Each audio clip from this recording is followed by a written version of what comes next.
सबसे पहले ओके। हम लोग जो है वो रिन्यूएबल इंस्टॉलेशन की बात करते हैं। पूरा सेगमेंट जो है वो बेसिकली रिन्यूएबल सेक्टर के ऊपर है, क्योंकि लगातार जो है जो जो नीड ऑफ द आवर होता है कहा जाता है, वो जो चीज़ है वो इस समय है यहाँ पर। और इस चीज़ ने साबित भी दिखाया है, क्योंकि जिस तरीके से क्रूड के प्राइसेस बढ़े हैं, सरकार जो है इथेनॉल ब्लेंडिंग के ऊपर फोकस कर रही है, सोलर के ऊपर, विंड एनर्जी के ऊपर, रिन्यूएबल के ऊपर जो है जिस तरह से फोकस करिए। एक बार आंकड़े लेकर आते हैं यहाँ पर इंस्टॉलेशन को लेकर। यहाँ पे आप ये देखिए किस तरीके से रिन्यूएबल इंस्टॉलेशन जो डाटा है गीगावाट के हिसाब से आप देखें, विंड का FY26 में आप देखें यहाँ पर, तो विंड का 45% साल दर साल के हिसाब से बढ़ा है, और सोलर का 87% का जंप जो है वो साफ तौर पे दिखाता है यहाँ पर।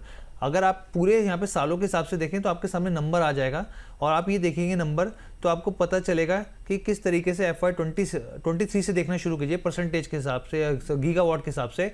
23 में 1 गीगावाट विंड के आसपास की यहाँ पे ज़रूरत थी, सोलर की 5.6 गीगावाट थी, और वहाँ से ये देखिए किस तरीके से तेज़ी से बदलाव होकर FY26 तक 6.1 गीगावाट विंड एनर्जी, यहाँ पर सोलर की बात करें तो 44.7 हो जाता है यहाँ पे। इसके अलावा अगली प्लेट की तरफ बढ़े यहाँ पर तो आपको समझाते हैं यहाँ पर, इसके नहीं, इसके बाद वाली जो प्लेट है वो हम लोग एक बार दिखाते हैं यहाँ पर, क्योंकि ये जो है जानकारी जो है वो हम लोग बाद में इस पर डिस्कस कर लेंगे। तो सोलर जो डोमिनेंट फोर्सेस हैं यहाँ पर, इसको एक बार प्लीज़ हटा दीजिए। तो आप ये देखिए यहाँ पर जो है उत्पादन के हिसाब से आप देखिए यहाँ पे अब करीब करीब 143 से बढ़कर यहाँ पर 196 टेरावाट जो है आज जो है हमारी कैपेसिटी बढ़ती हुई दिख रही है यहाँ पे। और जो ये क्षमता है पूरी ज़बरदस्त 54% की दिख रही है। पहली बार ऐसा हुआ है जब भारत ने अमेरिका से ज़्यादा सोलर क्षमता जो है वो स्टैब्लिश कर ली है यहाँ पे। ये अपने आप में बहुत बड़ी चीज़ है। सोलर एनर्जी में जो हाइड्रो इलेक्ट्रिसिटी को पीछे छोड़कर हम लोगों ने भारत का सबसे बड़ा जो यहाँ पे एनर्जी स्रोत है, जो सोर्स है, वो हम लोग बन गए हैं यहाँ पे। एनर्जी की मिक्स की जो हिस्सेदारी है वो 9.4% हो गई है, जबकि 2002 में ये 5.3% थी। और भारत जो है अब दुनिया का तीसरा सबसे बड़ा यहाँ पर जो है सोलर एनर्जी उत्पादक बन गया है यहाँ पर। अब हम लोग अंबाला मैम से और यहाँ पर जो है मुदित सर से चर्चा की शुरुआत करते हैं यहाँ पर। तो सबसे पहले हम शॉर्ट में चीज़ें चाहेंगे, यहाँ पे हम लोगों ने इसकी चर्चा कर ली। अंबाला मैम, आपका व्यू क्या है यहाँ पर पूरे एनर्जी पैक के ऊपर, यहाँ पर खासतौर पे सोलर है, विंड है, यहाँ पर किस तरीके से देख रहे हैं मैम शॉर्ट में, क्योंकि हम लोग फिर स्टॉक स्पेसिफिक की चर्चा करना शुरू करेंगे। पॉजिटिव है, डिप आएंगे 5 से 10% के इंडेक्स लेवल पर, आपको शायद 5 से 7% का डिप मिले इंडेक्स लेवल जब आप निफ्टी एनर्जी को ट्रैक करोगे, लेकिन स्टॉक्स में वो थोड़ा डीप हो सकता है। तो आपके स्टॉक्स जब आपको 5 से 10 15% तक 20% तक के डिप में मिले, स्टॉक जितना चला उसके हिसाब से करेक्शन होगा, मतलब पुल बैक आएगा, खरीद के चलना। क्योंकि 5-6 महीने तो दिसंबर से कवरेज शुरू किया था हर 6 महीने, एनर्जी स्टॉक खरीदो, थीमेटिक इन्वेस्टमेंट के तौर पर उभर के आएगा। अगले आप देखेंगे कि ये बाकी चीजों को बीट करने वाले हैं, डिफेंस को खरीदो, ये तब की बातें हैं। सो सिंस देन अगर आप कोई उठाकर अब जो देखते हैं उनको मालूम है, उनको बताने की जरूरत नहीं है। बट अभी भी जो डिप आएंगे आप उनको एक्यूमुलेट करने की कोशिश करिएगा। जल्दी से डर के बेचने का समय ये बिल्कुल भी नहीं है। दिस इज द टाइम, ये चलेंगे, और अब नहीं चले तो फिर कभी नहीं चलेंगे, ये भी बात है। ठीक है, अब हम लोग मुदित सर के पास पहले मैं चलना चाहूँगा। मुदित सर, ये इंसुलेशन एनर्जी करके है यहाँ पे स्टॉक के, और इस स्टॉक में पिछले समय हालांकि अभी तो दबाव दिखा यहाँ पर, लेकिन पिछले कुछ समय में बड़ी तेज़ी से रिकवरी आती हुई दिखी। स्टॉक काफ़ी अंडर लो था यहाँ पर, आप इस स्टॉक को कैसे देख रहे हैं? सर व्यू पॉजिटिव है, और इस तरह के स्टॉक सारे ही आउट परफॉर्मेंस दिखाएंगे, और मैम ने जैसे बोला डिप आएंगे, बट वो डिप एक बाइंग अपॉर्चुनिटी होना चाहिए। और इंसुलेशन एनर्जी लिमिटेड वो भी उसी तरह का काउंटर नजर आ रहा है। स्टॉक में आज कुछ हल्की सी प्रॉफिट टेकिंग हो रही है, but that is a buying opportunity, खरीदारी करके चलनी चाहिए। 147 के आसपास ट्रेड हो रहा है। हमें लगता है अगर 3 से 4 महीने का भी नजरिया रखते हैं तो 175 180 तक के अपसाइड मूव ये काउंटर दिखा सकता है। बाय एंड होल्ड करने की सलाह है, जिसके पास पोजीशन है होल्ड करके चलिए। स्टॉप लॉस रहेगा 125 का। एक बार स्क्रीन पर स्टॉक लेके आ जाइए ताकि दर्शकों को पता चल सके। मैं स्पेल कर देता हूँ, INSOLATION, इंसुलेशन एनर्जी। ये जो स्टॉक है सर, कौन से लेवल्स दिए आपने इसके? सर 175 180 2 से 3 महीने की नजरिए से पोजीशन बनाइए। 175 से 180 तक के अपसाइड मूव बनते हैं। स्टॉप लॉस आएगा 125 का। ठीक है, यहाँ पे अंबाला में अडानी ग्रीन को लेकर आपका क्या नज़रिया है? नतीजे जो है यहाँ पर इसके खास रहे नहीं, यहाँ पर स्टॉक में पिटाई भी देखने को मिल रही है यहाँ पर, लेकिन जो है लॉन्ग थीम के लिहाज से यहाँ पर आपको ये स्टॉक कैसा लग रहा है? एक्सपेंशन मोड पे है। ये वाले नंबर डिसअपॉइंटिंग है थोड़े से, मार्केट स्ट्रीट को, दलाल को थोड़ा सा तो डिसअपॉइंट किया है, बट लॉन्ग टर्म के हिसाब से अब लॉन्ग टर्म का मतलब लॉन्ग टर्म ही है। आप ऐसे नहीं करना 6 महीने के बाद आप रीविजिट री एनालिसिस करने लगे।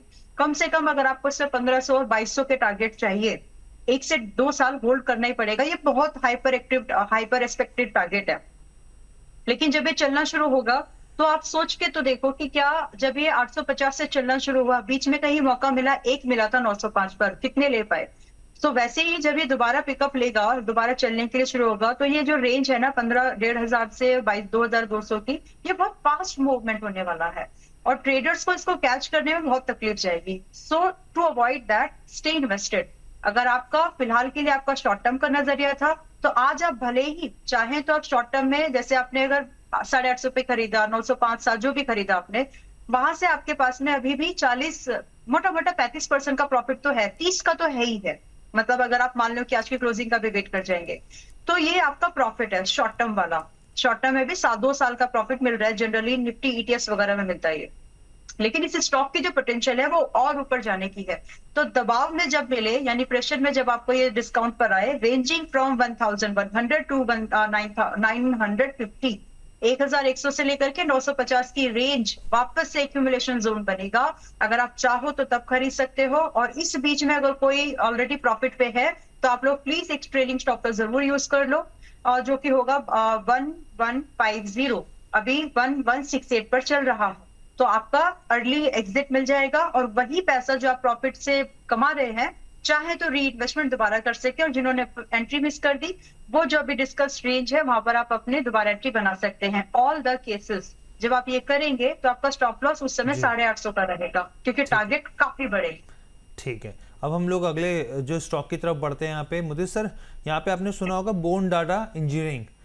मैं एक बार स्पेल भी कर देता हूँ, BOND बोंडाटा इंजीनियरिंग। बेसिकली ये जो कंपनी है, EPC engineering procurement construction company है, सोलर एनर्जी इंडस्ट्री से जुड़ी हुई है। यहाँ पे तमाम तरह के मेंटेनेंस OEMs जो है उसमें जुड़ी हुई है यहाँ पर। बहुत अच्छी रिकवरी स्टॉक में देखने को मिली है। सर आप कैसे देख रहे हैं? अब मेरे पास इसका चार्ट नहीं आ रहा। अंबाला मैम आपके पास आ रहा है? हाँ जी, और अभी 366 पर चल रहा है जी। वैसे ये मेरी वॉच लिस्ट में था आज, जी। तो I was looking for some reentries की कहाँ पर रीएंट्री मिल सकती है। तो इसीलिए जैसे आपने बोला, मुझे तुरंत मतलब था, मुझे ढूंढना नहीं पड़ा, था वहां पर ऑलरेडी। तो अभी इसमें जो हम दोबारा एंट्री के बारे में बात कर सकते हैं, क्लोज टू 330, 335, 330 की रेंज में दोबारा एंट्री मिल सकती है, चांसेस बहुत ज्यादा है। तो आप उसको प्राइस अलर्ट लगा के रखो, वहां पर आए तो खरीदारी कर सकते हैं। सिमिलर पैटर्न है जैसे कि JWL में था, सिमिलर पैटर्न है जैसे कि TFC में था। इतना ही समझा सकती हूँ, बाकी वहां से रिकवरी तुरंत आने थोड़ा सा समय लेगी, लेकिन रिकवरी आ जाएगी, विच में lead up to further targets. आपको 400 से लेकर के लगभग 450 के टारगेट तो मिनिमम है जो दिखने वाले हैं। उसके बाद आप ट्रेल करके 500 तक स्ट्रेच कर सकते हो, पॉसिबल है वो भी, बट वो उसकी जरूरत नहीं है। आप चाहे तो उसके हिसाब से बाद में ट्रेलिंग कर सकते हो थोड़ी बहुत क्वांटिटी से। स्टॉप लॉस जब आपका रहेगा तो 275 का मेंटेन करके चलेगा, once you get your entry range triggered. ठीक है, अब हम लोग आगे बढ़ते हैं यहाँ पे। और यहाँ पर देखिए अगला जो स्टॉक है यहाँ पे, अभी हम लोगों ने डिस्कशन किया, लेकिन मैं फिर भी जो है प्रीमियम एनर्जीज के ऊपर जानना चाहता हूँ। मुझे सर आपका क्या व्यू रहेगा स्टॉक के ऊपर? देखिए स्टॉक काफ़ी पसंद आता है और बहुत लोअर लेवल से स्टॉक को रिकमेंड कर रहे हैं। अभी भी स्ट्रक्चर वाइज पॉजिटिव है। आज कुछ न्यूज़ के चलते स्टॉक में पहले ओपनिंग नोट पे करेक्शन देखने को मिला, बट बहुत अच्छा रिवर्सल आया है। डेली सुपर ट्रेंड से स्टॉक में रिवर्सल देखने को मिला है, तो यहाँ से भी तेजी और स्ट्रेच हो सकती है। और हमें इसमें 1150 रुपये तक के अपसाइड मूव नजर आते हैं। थोड़ा पोजिशनल कॉल है, 3 से 4 महीने का कॉल है। 1150 रुपये तक के अपसाइड मूव देखने को मिल सकते हैं। ये मौका है खरीदारी का, खरीदारी कर लीजिए। 1150 के टारगेट बनते हैं, स्टॉप लॉस बनेगा 920 का। ठीक है, इसके अलावा ma'am Ambala ma'am ACME solar holdings, ये एक स्टॉक है यहाँ पर, और पिछले कुछ समय में इसने एक अच्छा मूव दिखाया है। यहाँ पे सोलर सेक्टर से जुड़ा हुआ है यहाँ पर, और ख़ास तौर पे जो है यहाँ पे जो सोलर विंड्स हाइब्रिड फर्म्स जो होती हैं, डिस्पैचेबल रिन्यूएबल एनर्जी, उस सेक्टर से जो है यहाँ पे कंपनी का पूरा प्रोजेक्ट से जुड़ा हुआ काम धंधा है। आप कैसे देख रहे हैं? AU के व्यूअर्स को ये स्टॉक ऑड नंबर 230 और 35 इस रेंज से रिकमेंड किया गया था। एंड जब आज हम 270 का टारगेट था, बीच में कई सारे हिकअप्स आए, लेकिन बोला होल्ड करो, आ गया। फिर सेकंड टारगेट जो था वो 310 का था, और उसके बाद फर्स्ट टारगेट के बाद मैं जनरली ट्रैक नहीं करती, ये मैं मतलब एक हो गया तो छोड़ देती हूँ। उसके बाद जब आज देख रही हूँ तो 310 का टारगेट भी आ चुका है।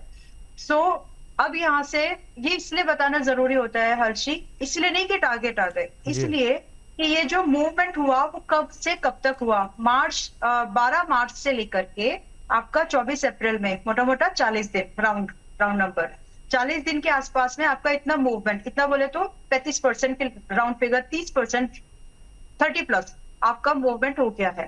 तो यहाँ से हेल्दी करेक्टिव मूवमेंट या पुल बैक या प्राइस प्रॉफिट बुकिंग, जो नाम आपको देना है आप दें। लेकिन जब आप ये कभी भी किसी भी स्टॉक में, चाहे कितनी भी अच्छी आपको सेक्टर लग रही हो, इंडस्ट्री लग रही हो, और कितना भी पॉजिटिव न्यूज फ्लो क्यों ना हो, ध्यान से इस बात को हमेशा याद रखें आप लोग कि एक बार चलने के बाद जितना चला उसका 30 से 40% पुल बैक बहुत कॉमन है और वो आता ही है। ये इसलिए एक्सप्लेन कर रही हूँ क्योंकि आज ये चल रहा है 306 पर। अगर मैं इसका मोस्ट रिसेंट हाई 315 का भी कंसीडर कर लूं, मेरी एक्सपेक्टेशन में 280 और 265 की रेंज एक बार फिर आएगी और वहां पर हम इसको रीविजिट, री इन्वेस्टमेंट कर सकते हैं अगर आप लोग चाहें तो। वहां पर जो इसका पहला टारगेट था ना 270, वहीं पर उसका सपोर्ट रेंज बनेगी, वो कहीं ना कहीं उसी रेंज में आपको दोबारा मौका मिले तो खरीद लीजिए। फॉर दैट आपका स्टॉप लॉस इस समय छोटा रहेगा, सिर्फ 240 का। टारगेट रहेंगे 310 से अप टू 360 के, ये छोटे टारगेट्स हैं। 400 तक की गुंजाइश है इसमें, क्योंकि जब ये इंडस्ट्री वापस से पूरे फुल तरह से फुल थ्रोटल पे जब ये फोकस में आएगी तो ये टारगेट जो मैं बता रही हूँ इससे ओवर अचीवमेंट टारगेट्स आपको मिल सकते हैं, ये मिनिमम है। ठीक है मैम। अच्छा, एक और हम लोग स्टॉक की बात कर लेते हैं यहाँ पर, और ये जो स्टॉक है बेसिकली ये है KPEL।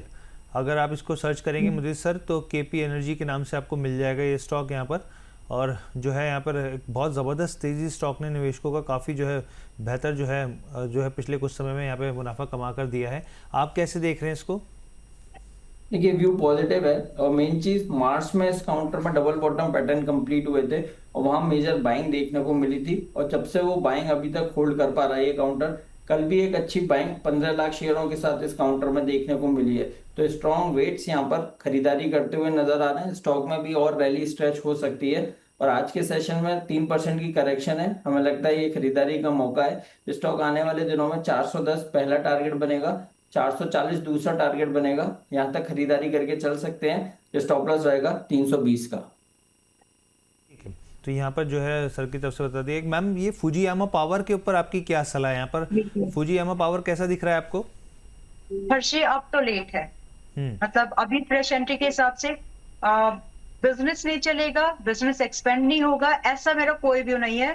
मतलब मल्टीप्लाई दिख सकता है हमको बिजनेस की अगर मामले में बात करूं तो हो सकता है कि अगले 2 क्वार्टर मतलब बड़ा ट्रेमेंडस जंप, 2 गुना 3 गुना 4 गुना भी हमको नंबर्स में दिख सकता है। नंबर ऑफ यूनिट सेल्स, मैं प्रॉफिट की बात नहीं कर रही, यूनिट ऑफ सेल्स डिमांड की वजह से। लेकिन अभी खरीदने के लिए ना इट्स क्वाइट एक्सपेंसिव। अगर आपने अभी तक नहीं खरीदा है तो आप थोड़ा बहुत वेट कर लो। इसकी जगह पे अगर आप चाहें एक दूसरा स्टॉक काउंटर ढूंढ रहे हो, पैसे बनाना है ना, यूटीएल में बनाना है, किसी में भी बने, दैट हार्डली मैटर्स, तो फिलहाल के लिए यहाँ पर रिस्क बढ़ गया है। लेकिन प्रॉफिट की प्रोबेबिलिटी, आगे के टारगेट जो है वो अभी भी इंटैक्टेड है, जो दिए थे वो हो चुके फर्स्ट एंड वाले, जो जून तक की बात होती है। अब इसके बाद वाले जो टारगेट है 1 साल के लिए, अभी यहाँ से भी अभी आप 300 वैसे जल्दी आ गया, बट यहाँ से भी आप 350 से 400 की जो पॉसिबिलिटीज है उसको चेस कर सकते हो। You got to maintain a trailing at कम से कम 270 जो है, इसको प्लीज सावधानी से यूज करें। इसके अलावा मैं आपको एक दूसरा ऑप्शन दे सकती हूँ जो मुझे ठीक लग रहा है अभी, वो है विक्रम सोलार, और आज 222 पर है। थोड़ा बहुत डिप आ सकता है 210 तक, हो सके तो उस रेंज के आसपास खरीद लीजिए, और एल्स अगर आप इसको आज के भाव पर खरीद रहे हैं थोड़ा ही खरीदो, लाइक 10% 20%, ताकि आपसे ऑफ साइट ना हो। अगर ऑफ साइट होती है तो चीजें मिस हो जाती हैं। मैं जनरली मैं कभी ऐसे बोलती हूँ ऑफ साइट मीन्स ऑफ, तो अगर ऐसा है तो ये ना हो, इसलिए 10% आप खरीद के जाओ, but try to complete your position by close to 200, और उस समय आपका स्टॉप लॉस आप 165 का 165 का रख सकते हैं। आपके लिए टारगेट स्टार्ट हो गया वहां से, वैसे सही मूवमेंट है जो यूटीएल में मिल सकता है, बट सेफर है, रिस्क कम है। बट 250 से लेकर के आपको 300 330 के टारगेट, ये 3 टारगेट्स आपको दिख सकते हैं। यूटीएल जैसा मूवमेंट कर सकता है लेकिन रिस्क के मामले में कम। ठीक है, क्योंकि मैं बात करना ही चाह रहा था आगे विक्रम सोलार के ऊपर, लेकिन आपने आंसर कर दिया। मुझे सर आइनॉक्स विंड के ऊपर आपकी क्या सलाह रहेगी सर? देखिए, आइनॉक्स विंड पॉजिटिव है, लोअर लेवल से रिकवरी हुई है और राउंडिंग बॉटम बनाने के बाद जो तेजी बनी है, लगातार हायर हाइज हायर लोज में ये काउंटर है, लग रहा है कि आने वाले दिनों में और तेजी दिखा सकता है। और इस काउंटर में 120 रुपए तक हर्डल है, 120 का पहला हर्डल बनेगा, अगर 120 निकालेगा तो उसके बाद पूरी तरह से रिवर्सल देखने को मिलेगा, 145 तक के भी अपसाइड मूव देखने को मिलेंगे। बट यहाँ पर जो भी पोजीशन बना रहा है 120 के टारगेट्स के लिए लॉन्ग करने की सलाह है। 120 से ऊपर पहले वहां पर एक बार आएगा तब फिर चार्ट को दोबारा रिव्यू करेंगे। हाल फिलहाल 120 के टारगेट नजर आते हैं, बाय एंड होल्ड करने की सलाह है, स्टॉप लॉस रहेगा 92 का। ठीक है, अंबाला मैम सुजलॉन के ऊपर आपकी प्रतिक्रिया क्या रहेगी? अभी भी होल्ड करिए, 60 रुपए का शॉर्ट टर्म वाला टारगेट तो अभी भी इंटैक्टेड है। नो रश टू, आधा तो आप बुक कर ही चुके होंगे when you are watching regularly. बाकी 50% का आप अभी भी वेट कर सकते हैं 60 रुपए के फर्दर नेक्स्ट टारगेट के लिए। 60 रुपए शॉर्ट टर्म टारगेट है, इसके बाद रिविजन करेंगे बाकी इसके डेटा को देख के। आई नीड कि ये वाला जो इसका रिजल्ट है ना, इसमें क्या बदलाव आया मुझे उसको एक बार स्टडी करना है, स्टडी करना पड़ेगा। ठीक है सर, मुझे सर केपीआई ग्रीन ये स्टॉक आपको कैसा लग रहा है यहाँ पर? और पिछले कुछ समय में कंपनी ने जो है काफ़ी करीब 475-500 करोड़ जो है वो रेज भी किए हैं, आपको ये स्टॉक कैसा दिख रहा है? बहुत अच्छा लग रहा है और ये रडार पर है। और इनफैक्ट डिस्क्लेमर में देंगे ये स्टॉक हमने अपने क्लाइंट्स को रिकमेंड किया हुआ है, तो वहाँ पोजीशन हो सकती है। पर यहाँ जो भी बात कर रहे हैं चार्ट्स के हिसाब से बात कर रहे हैं, 425-430 पर स्टॉक में ब्रेकआउट आया inverse head and shoulder pattern का, उसके बाद तेजी बनी और फिर उसके बाद 445 रुपए पर 435 रुपए पर स्टॉक ने 200 एमए निकाला है और उसके ऊपर लगातार सस्टेन हो रहा है। बहुत अच्छे रिवर्सल्स लोअर लेवल से दिखाए हैं, 510-540 के टारगेट्स यहाँ पर देखने को मिल सकते हैं। 1.5 से 2 महीने के नजरिए से ये इन्वेस्टमेंट कॉल है, खरीदारी करने की सलाह है। 540 तक के अपसाइड मूव बनते हैं, खरीदारी कर लीजिए, स्टॉप लॉस रहेगा 415 का।